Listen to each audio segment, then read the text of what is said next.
Welcome back to Let's Make a Game, a channel about making computer role-playing games using the free program Twine and the Sugarcube format for Twine. In this video, I would like to continue talking about my current project of trying to code a complete dungeon crawl in 25 days. It is day 17 of the 25-day challenge. So we're talking about how the game generates the architecture of the dungeon. And we talked about how it randomly generated a given area and how it stored that information in an array, and how even though there were 4 potential directions in which a tunnel could go, we could store the combination of tunnels in a single number by using 8, 4, 2, and 1 for the different directions. So I've made a diagram of all of the possible values from 0 to 15 with what they mean. So for example, let's look at 3. Well, that would mean that we had a tunnel to the east and to the north, because 3 is a combination of 2 and 1. And in fact, the only way you can get 3 out of 8, 4, 2, and 1, out of adding up those numbers, is by adding up 2 and 1.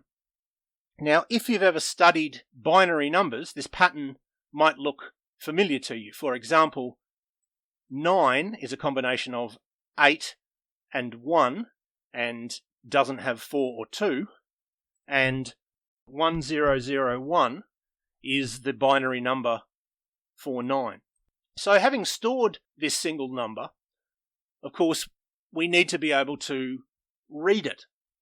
And we do this in the display passage, and we do it with 4 temporary variables called $north, $south, $east, and $west. Each of those is set to a value of 1 or 0. 1 means that there is a tunnel in that particular direction, and 0 means that there isn't.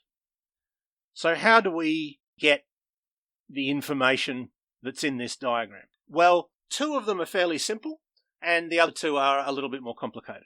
So west is quite easy. We can see that if the value is greater than 7, then there is a tunnel to the west, and therefore west should be equal to 1.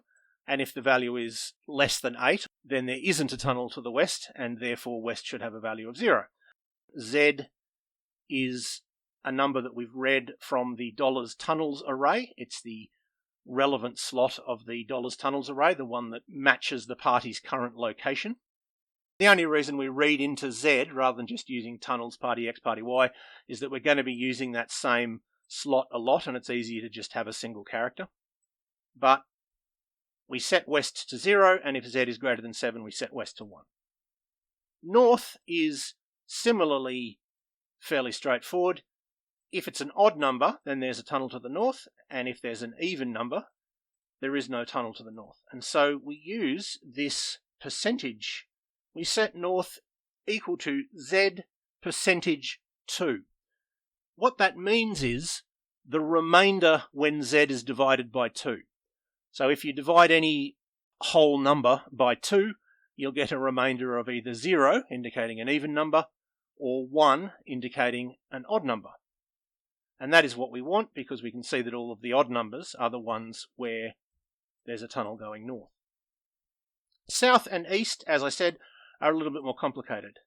South, we set south to 1 if math.floor z over 4 is equal to 1, or that same calculation is equal to 3. So what does that mean? Well, math.floor means do whatever's in the bracket and then round down. And what is in the bracket is dividing it by 4. So for example, we divide 4 by 4, we get 1. We divide 5 by 4, we get 1 and a bit, but we round it down because of that floor command. Similarly with 6, similar to 7. These will all have a result of 1. These will have a result of 0. These will have a result of 2. These will have a result of 3. And finally, we have east, which is the most complicated one. To find east, we go math.floor z over 2, so divide by 2, round down, and then we find the remainder, if any, when that is divided by 2. So let's do an example. 13. Math.floor 13 over 2 is going to be 6, because 13 over 2 is 6.5. And then the remainder when 6 is divided by 2 is 0, so that would predict that there's no tunnel to the east, and indeed that matches the diagram. And so that is how we can read which tunnels are present in a given area and therefore present the right picture. So it looks like that's all we have time for. So I'm going to leave it there for now. I hope that was useful or interesting to at least some of you, and I hope you will tune in next time.